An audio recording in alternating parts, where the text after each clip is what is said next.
Thank you and welcome back from your workshops to the main plenary session. I believe we still have one workshop that's just winding up, but obviously we don't want to be running behind time, so we're going to get started now. I'm really pleased for this session to be able to hand over the chair to the Senior Vice President of the National Education Union, Daniel Kebede. Daniel, over to you. Thank you, Gawain, and thank you for organising such a key conference. As your Senior Vice President colleagues, it is my pleasure to welcome you to the next session of the International Solidarity Conference. When 5 NEU International Solidarity Officers will speak about the great work that they do in those roles. Those of you who know me will know of my background in campaigning against racism, but that struggle doesn't end in our own country. Palestinian rights is an anti-racist struggle. The struggle for Gypsy, Roma and traveller rights is an anti-racist struggle. Justice for Colombia is an anti-racist struggle, and demanding that all children, including girls, disabled children, refugees and the most marginalised groups have the right to access free, high-quality education wherever they live in the world is an anti-racist struggle. They are all a struggle against power. And in a world where 250 million children are locked out of school, where communities are embroiled by intractable crises, where the COVID crisis has layered inequality upon inequality, and where teachers and schools are a persistent target for attack, it would be easy to view these challenges as immovable or perhaps even insurmountable. The odds seem stacked against us. The power of those who seek to keep this status quo might seem too great to overcome. But as Paulo Freire said, washing one's hands of the conflict between the powerful and the powerless means to side with the powerful and not to be neutral. Every day I see NEU members who, through their activism, demonstrate that it's possible to make a difference, where we are prepared to take action ourselves, and collectively we can then create a fairer, more equitable and more peaceful world. We can shift the power in the favour of ordinary people. Our 5 speakers in this session today, like all of you at this conference, possess both the commitment and courage to make the difference that we all want to see. I'm looking forward to hearing snapshots of the solidarity work with which our 5 speakers are involved. I'm proud of our union's international solidarity work, and I am proud of you, our activists and our international solidarity officers. So on this note, it is my pleasure to introduce our first speaker, Sue Piper. Sue is the International Solidarity Officer for Tameside, and in 2020 received the Steve Sinnott Award, an award which is given to one member each year in recognition of their outstanding contributions to international solidarity. And with conference being postponed in 2020 due to COVID-19, before Sue begins her presentation, I would just like to take this opportunity on behalf of the union to thank you, Sue, for your tireless, continued and inspiring dedication to international solidarity, and congratulate you on winning this prestigious award. So over to you, Sue.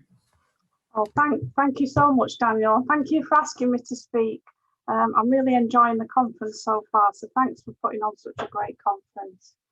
I took on the role of ISO in 2015 in Tameside when I was keen to get more involved in the union, and going on the delegation to Cuba soon after in October 2016 had a real impact on me.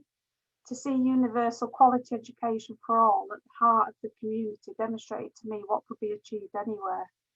So I've been a primary school teacher for 25 years, but now I work in the adult lifelong learning sector. Adult education has been absolutely decimated in this country, but in Cuba it's a thriving sector of their education system. So on my return from Cuba, I got really active doing meetings in different districts. I went along to Manchester CSC, became chair, helped to organise some great meetings locally with Cuban trade unionists, Cuban doctors, Alida Guevara. And more recently, we've been making some links with the local Cuban community in Manchester, and we had a really successful car cavalcade through the town centre. The Cuban delegation and the delegation the year after to Palestine really sparked my interest. And after those, I became more active within the union structure, so I was elected onto the North.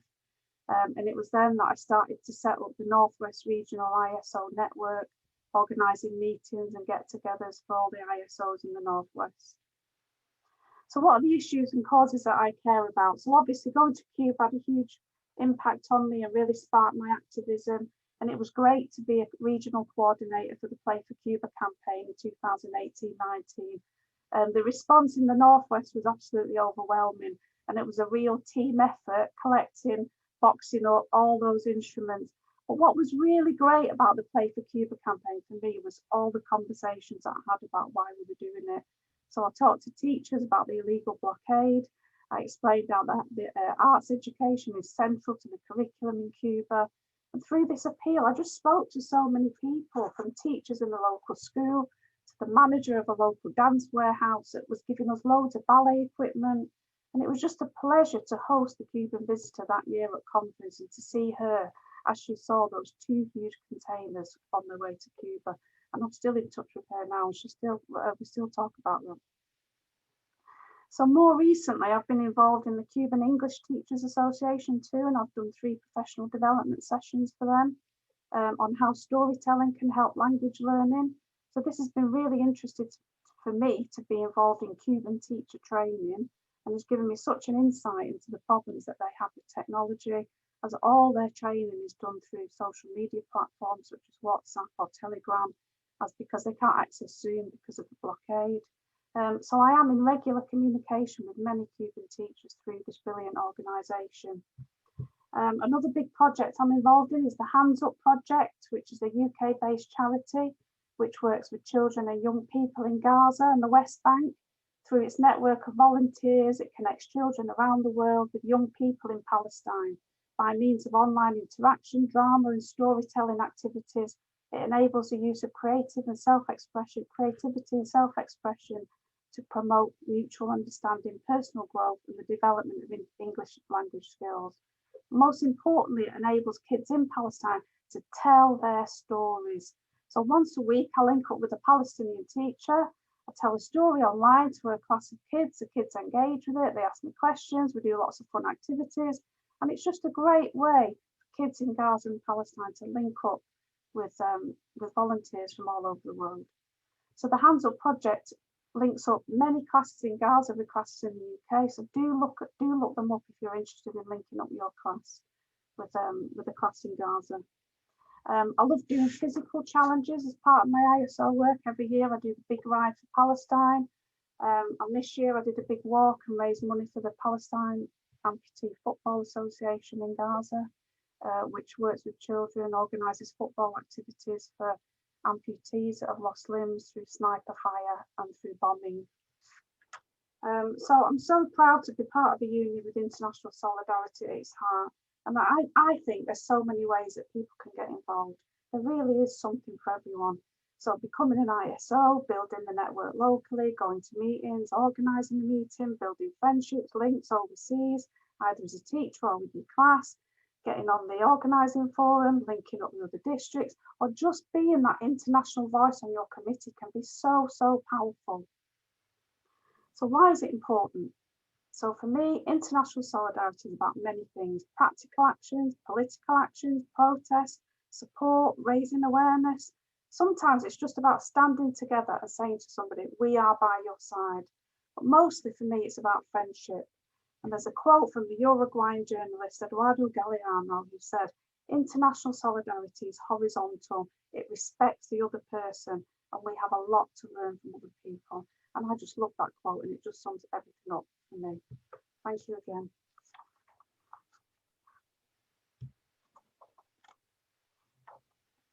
Thank you so much, Susan.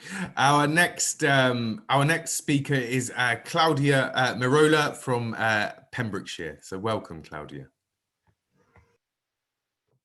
Well, thanks, Daniel. As you said, I'm based in Bedfordshire, and I'm really pleased to be here today to share my international solidarity work journey. As a teacher, I've been involved in curriculum projects with schools in Europe and Africa, and have always been interested in developing partnerships with educators and bringing a global aspect into the classroom and my teaching. I knew about the Steve Sinner Foundation, but I remember becoming aware of the wider impact of the Union's international solidarity work from attending national conference and hearing from other teacher unions in other countries. And I also clearly remember a fringe event at a national conference, I think it was in Liverpool, and listening to delegates speaking about their experiences and involvement within the union. As a member, I've been active in my district in terms of supporting members firstly at school and then district level as an officer and secretary. There was no international solidarity officer, so I took on that role, which meant I was able to keep it on our agenda. Initially, I shared information about campaigns which came from NEU International. I found out more about the union delegations, and I realised that they were open to the wider union membership. My district was very supportive of my applying for a place on the delegation to Palestine in October 2019, and I was fortunate to be allocated a place along with others who I can see are here today, including you, Daniel. I don't think that I realised the impact that the visit would have on me. It was an amazing experience, intense, emotional, and life-changing. For me, it brought home the importance of international solidarity. I know that this has been the experience for other delegates too. And I was listening to the Cuban delegate earlier. Coming back, it was important to share this experience, the stories heard, and amplify the voices of the people we spoke with. This was a catalyst for more focused involvement from me. On my return, I spoke at the NEU conference Cymru Fringe event about the delegation and shared my experience and the stories I'd heard. I was also invited to district events to speak to members. This was in addition to conversations with members, friends, and family, and realizing that these interactions were just as important. And I know that many went on to talk to others about Palestine. Within my region, I was nominated and elected as one of the 3 Wales representatives to the International Organising Forum, and that was in 2019. It was here that I learned about the range of work that was going on across the NEU regions, learned what was working elsewhere, and consider what could be done in our own region. It was inspiring to listen to the officers in active regions, such as Sue, who we've heard already. But I had to remind myself that all journeys are at different stages. At the first meeting, we realised that there were only 4 named solidarity officers in Wales, essentially the 3 of us on the organising forum and an executive member. This meant that the first thing we had to do was develop our network of international solidarity officers to support individuals within districts and allow us to coordinate across the region. By the end of that year, over half the region had a named officer. We'd set up a WhatsApp group and a Facebook group for sharing information easily, and we met up together online for the first time to discuss what was happening in the different areas and what we might do regionally. The COVID restrictions and implications for education meant the priority shifted in September. The positive aspect was that we were able to share international online events and meetings, which were put on by the international section, by the different regions, and by affiliated organisations such as Palestine Solidarity Campaign and Cuba Solidarity. And members were able to attend where they wouldn't have been able to if it had been on location. When Palestine Solidarity rallies were being organised in May, members attended where they could and spoke in support at the events. I went to my local rally and spoke in support, and it also meant that I made contact with like-minded members from other unions and organisations locally for future events or campaigns. In April, the Wales ISOs put on an event focusing on the situation in Wales and showing solidarity with the refugees and asylum seekers. We wanted to highlight what was happening here and how members could get involved. We had speakers from the Wales Refugee Council who gave an overview of the situation in Wales. The Schools of Sanctuary project spoke about what was available to schools and how to become a school of sanctuary, and a teacher shared what their school was doing. A founding member of the Syrian Food Project and an asylum seeker based in the Cardiff area shared their experience of what it means to be an asylum seeker in Wales. An international fringe event was included at a training event put on in June for new and interested members by 2 Welsh districts, and several ISOs, including me, spoke on different aspects of solidarity work. So next year, we're obviously hoping to expand our ISOs and build on the work we've done so far. I'd say that if you're interested, but if you're interested, or you're already involved in an aspect of international solidarity work with different organisations, then I'd approach your district or branch secretary. I'm sure they'll open you with open arms. You could find out what is going on there, whether they've got an international solidarity officer, take on the role, or even offer to share information. I'd also encourage anyone interested to apply to take part in the delegation when they start up again. There's information on the NEU website, but in the meantime, there are some virtual tours which are available for you to view. Thank you very much. Oh, thank you so much, Claudia, and absolutely correct. We really, if you can get on a delegation, please do. They're exceptionally educational. Our next speaker is International Solidarity Officer from NEU, Miriam Schaaf. So welcome, Miriam. Hi, everyone. Thanks for asking me. It's been a fantastic conference. International work is it's just so inspiring and so important, and it just gets to you all the time. I just went to the Palestine workshop. It's, you know, so moving. Anyway, I know everyone's sort of faced with the teaching staff that are just massively overworked and exhausted. But even if we wanted to be, we can't avoid being connected to the wider world. I mean, we all have refugees in our classrooms from all over the world. And just look what happened with Palestine. I mean, Daniel highlighted in the last workshop on Palestine that schools we've been caught up in a wave of solidarity. It's not all been smooth going, and the union's been very helpful with its resources, but surely what a massively healthy development that educators, many of them resistantly, but just had to engage with a human rights issue. And there have been great examples of embracing students' engagements with the human rights issues. It's been fantastic solidarity from our students. So I see the ISO network, I mean, confirmed by everything at this conference, it's about human rights of our fellow educators and trade unionists in parts of the world, which are often extremely difficult for workers. I mean, when workers in other countries act, I mean, our union has been tremendous here, standing up to the government. But in other countries, you do that, you have to be brave. You know, people risk their lives. We had Colombians on earlier in workshops, and Turkey. You know, you risk torture, being disappeared, imprisonment. And I think our union offers real and often very important solidarity. I think we're affiliated, sorry, I didn't look it up, to about 14 solidarity movements. And some ISOs have specific areas of interest and knowledge, like Oktay from Haringey on Turkey and Sheila from Lewisham on Algeria. And I'm part of Middle East and North Africa Solidarity. There's an NEU-sponsored magazine called MENA Solidarity, and we're nationally affiliated, but your local branch can affiliate too, if you or other people in your area have an interest in any of the MENA countries, where there have been and are ongoing massive democratic actions and struggles, largely ignored by the mainstream media, of course. It's Africa, you know, and it's racist. But the consequences of these struggles for our fellow trade unionists, the professional teachers associations, are huge. I mean, this year, 10 years on from the Arab Spring, through MENA Solidarity, I've been encouraging people to write to about the Egyptian trade unionists imprisoned. There's a generation imprisoned by the Sisi regime. And we wrote letters to the Egyptian embassy on behalf of a number of trade unionists, and just noting, this doesn't count just for Egypt, just noting through an international forum and an NEU massive union, noting people's names, putting their names out, letting embassies know we know their names, letting our MPs know their names and their circumstances, letting their governments know we're watching them. It can really help. I won't go through the details now. It can help.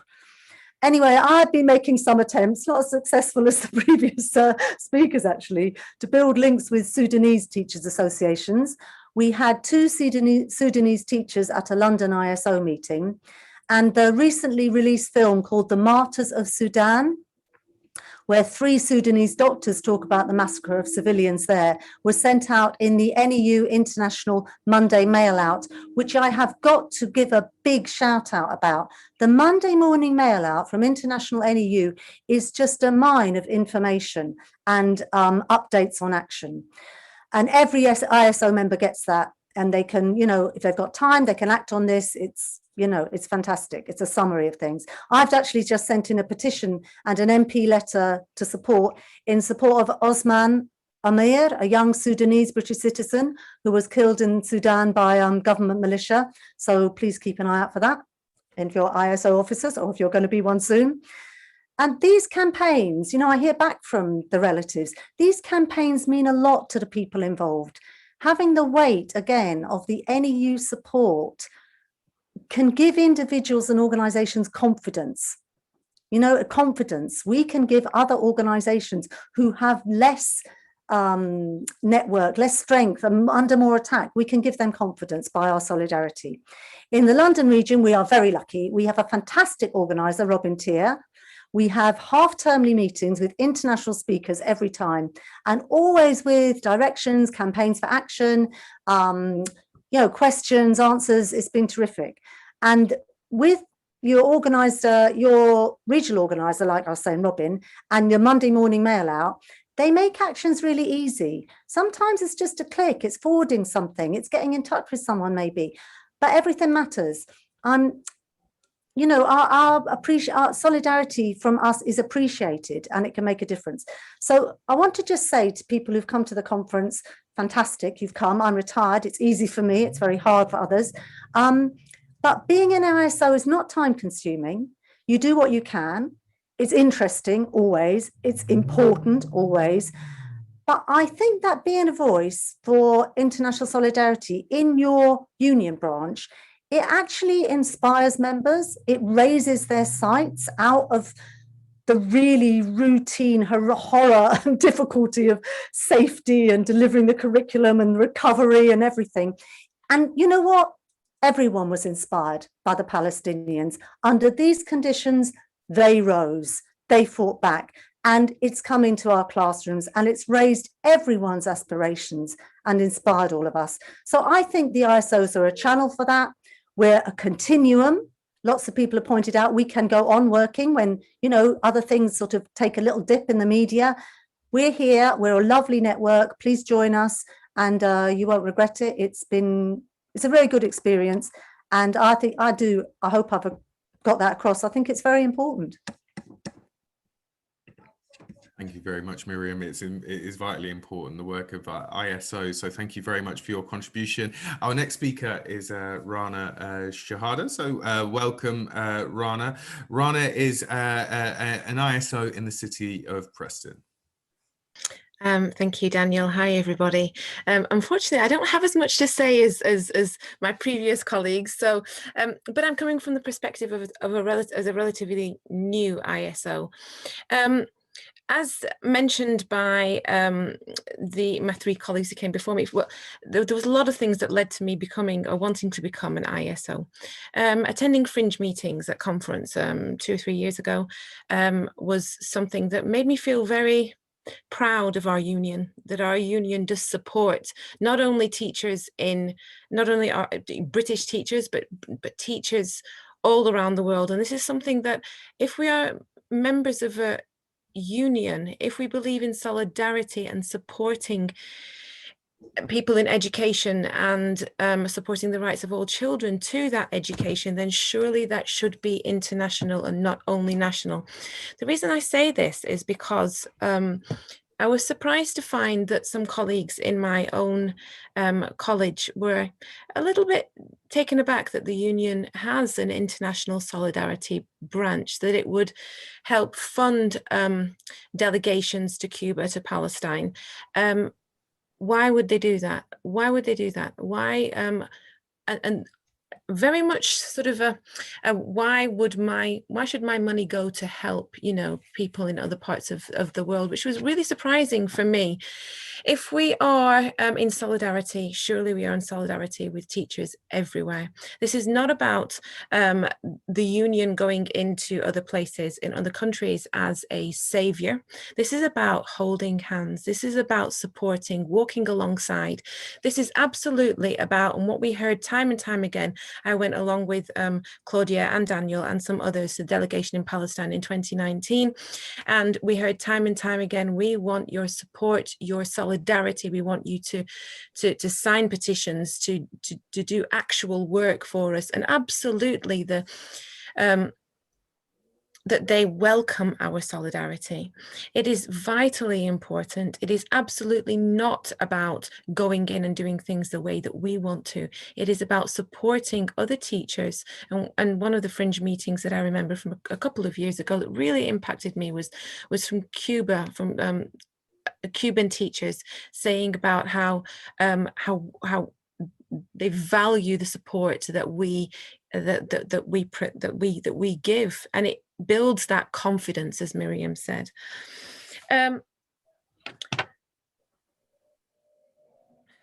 This also, I'm an RE teacher, and one of the things that I teach is about becoming a member of the community, about becoming an active member of the community, building a social conscience. And I believe that, I teach that, and so I want to live that. Article 29 of the Universal Declaration of Human Rights states that we have a responsibility to support the rights of others. We, especially people like us who have our rights protected, we have that responsibility. So with that in mind, international solidarity should just come hand in hand with that.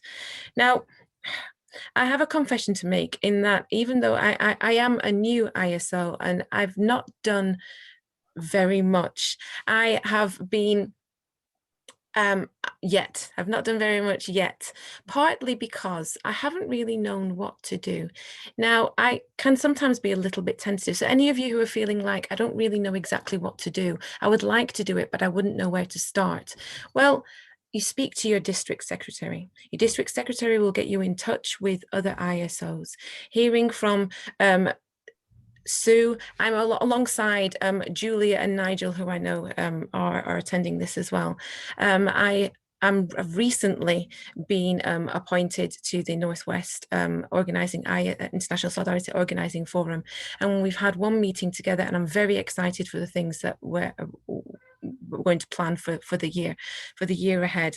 And they're already very active, and I wish I had got involved sooner. I wish that I had got involved as an ISO sooner. So any of you who are just like I was, sort of skirting the edges, absolutely talk to your district secretary.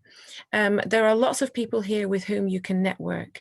There's lots of support. There is an international email that goes out every other Monday from headquarters, which will tell you about campaigns. So you can do as much or as little as you want, but there is support for whatever you want to do. So although I don't have much to report in the sense that I haven't done very much, hopefully you will learn from my from my tentativeness, and if you want to take the plunge, please do speak to somebody, get involved, do as much or as little as you want. Thank you. Thank you so much, Rana. And you're right. Solidarity knows no borders. Our union solidarity should know no borders. And yeah, I agree with you. People should get involved internationally, particularly in their districts, and take up the role of ISO. Our final speaker is Jeff Holmes from West Kent. Now, Jeff was awarded the Steve Sinnott Award this year. So, Jeff, on behalf of conference, can I take this opportunity to congratulate you on your award this year. Your commitment to international solidarity, including the work that you do in the classroom to ensure young people are compassionate and informed global citizens, is deeply valued. And we are all very much looking forward to hearing more about your work. So over to you, Jeff. Thank you very much. And what a brilliant conference it's been so far. So I've only been teaching 6 years. And I joined the NUT at the time as a trainee teacher and started getting involved in my district, which was Medway, and also with the Young Teachers Conferences. And my road to becoming an ISO was a very fluid one, built upon conversations, so small conversations with colleagues, small conversations with other ISOs, going to fringe events at conferences and learning about delegations that had previously taken place. Medway District had always historically supported a lot of international causes. They had been members of the Palestinian Solidarity Campaign for a long time, the Cuba Solidarity Campaign. They'd supported EduKid for a number of years. So when I started attending meetings, they were very keen to have someone take on the ISO role, and were also very keen to explore the projects that they had been involved in, and to get some reports coming back about what that support has been used for, and how it's making a difference. So this opened up the opportunity for me to attend a number of delegations over the last couple of years, starting with Cuba in 2017. On the back of that, most of the delegations I've been on, I've then come back and reported in meetings. We've set up evenings as a district where the other organizations have been involved. So the Cuban Solidarity Campaign came along to that meeting, Palestinian Solidarity Campaign. There's quite a vocal group in Rochester, so they came down and they supported that meeting. We also, I was a regional coordinator for the Play for Cuba campaign, which I think took place a year or two later, 2018 or 19. I was lucky enough to be in a school that, or I am lucky enough to be in a school that supports a lot of the international work that I've been doing. So my school got behind that campaign. We as a school donated, I think it was a couple of hundred instruments in varying sizes. And we also had lots of donations from the public, which were then collected together and transported off. I think it was at the Liverpool conference, national conference, where they were all crated up, and there was a lovely celebration for that. The following year, I went to Bosnia with Remembering Srebrenica to learn about the genocide over there.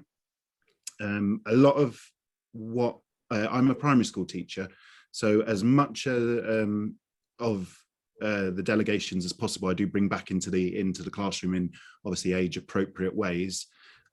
My district and my school have been supporting the Remembering Srebrenica Foundation since then, and I've been lucky enough to be able to attend the commemoration memorials for that as a representative of both my district and my school. Children have done artwork for those memorial services, which has been lovely to see, and to see that engagement on a level that they can get involved in. After that, I was lucky enough to attend a delegation to Palestine in 2019. My district has always supported the Palestinian Solidarity Campaign, and on the back of that, we have made lots of donations to various organisations, such as the Asker refugee camp in Nablus. We also made donations to the refugee camp in Bethlehem. The names left my head for a moment. As a school, as a class, I was able to engage my students in the plight of the refugees during Refugee Week. We spent a week outside in a makeshift classroom tent to try and experience what it was like to be a refugee child while learning and reading refugee stories. So things like The Day War Came, My Name Is Not Refugee, and The Journey. To try and really allow the children to experience that and to get as involved as possible. We tried to replicate that experience because it's such an alien experience to what they're used to. They even, I was taking part in the refugee ration challenge at the time, and a lot of the children also agreed to take part. So one lunch we did have a similar lunch as to what the refugees would experience, which was, quite an eye-opener for them. We've also, as a district, we've donated money through EduKid to various campaigns that were providing Palestinian children with therapy to deal with, I think these were in particular children in Gaza, to obviously deal with all the emotional trauma that is involved in their struggle and plight. Last year, I was able to go to Uganda with EduKid and Chris Turner, who the union has been involved with. There, I was able to get involved with or experience what teaching is like over in Uganda, and how the communities are very involved, and how EduKid are helping to support those communities, both in the schools and at home. So they've got many projects that are set up around getting children into education and keeping them in education, and then allowing or following through on those children's education so that it feeds back into the community. So they are supporting sixth form children in Uganda to become trainee teachers or community liaison officers of a sort. So again, my district, Medway district, has been able to donate money to them to supply teacher training. So they have a teacher coming over next year to spend some time. They're based in Devon, so to spend some time in Devon, getting some teacher training, because up until now, most of the sixth formers are employed straight from sixth form, so they don't receive teacher training in Uganda to the extent that we would expect over here, and with particular emphasis on SEND training. That is non-existent pretty much in Uganda from what I've heard. So Chris Turner is hoping to bring this teacher over to the UK for, I believe it's a period of 6 months. And part of their experience will be being supplied with SEND training, which they can then cascade throughout their community and region. So that's something that we were really pleased to be involved in, and were able to donate quite a substantial amount of money to help that happen. I've also been involved with the Send My Friend to School campaign, which I spoke about earlier. That's something that my school has been very happy to take up, and we've had some amazing successes as a class. Children were able to visit the Foreign Office as a delegation. We had a small delegation of children to hand their letters in. These were letters asking the government to really become accountable for education equality throughout the world.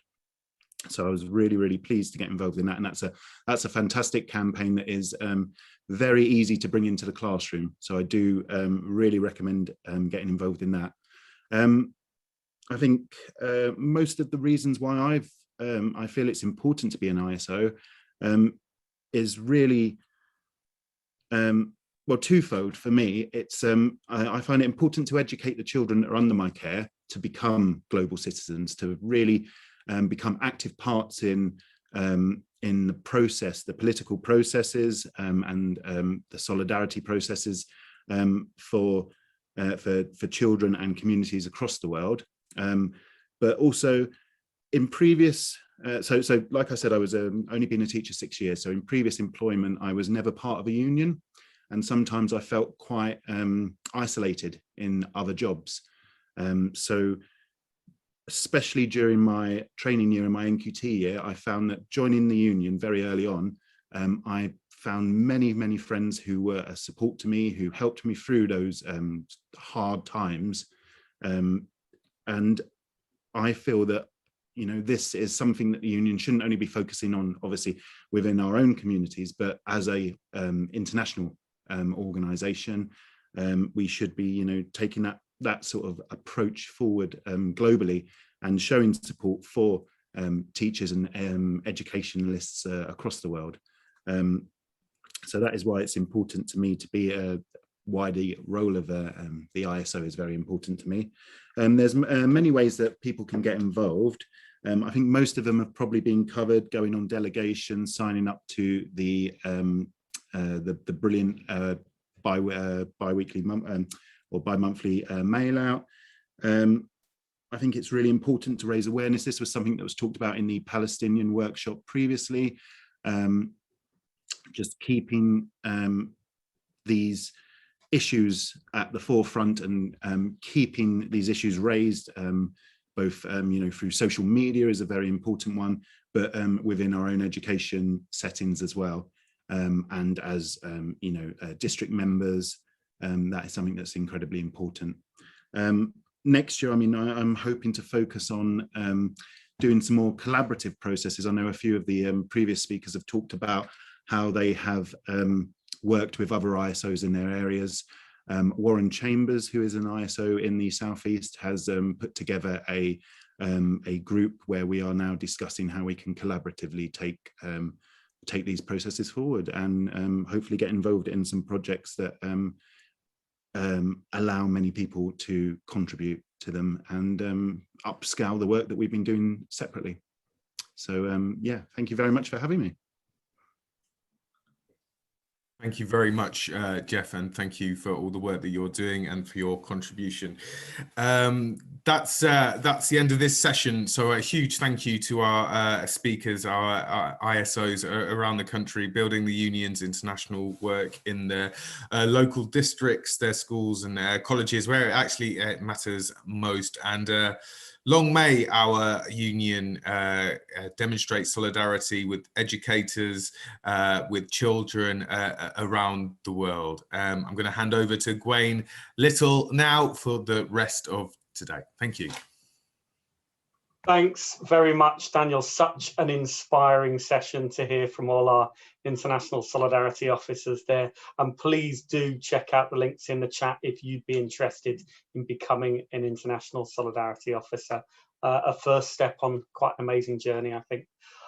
We are going to take a short break now, just for about 15 minutes until 2:30, but don't go too far, because at 2:30 we will be coming back to hear an interview with Ziauddin Yousafzai, a teacher, father of Malala and co-founder of the Malala Fund. He'll be speaking in conversation with our Junior Vice President, Louise Atkinson, at 2:30. We're going to leave this link open so you can stay logged in, get a few moments to stretch your legs and things, and we'll be back at 2:30. Look forward to seeing you then. Thanks very much.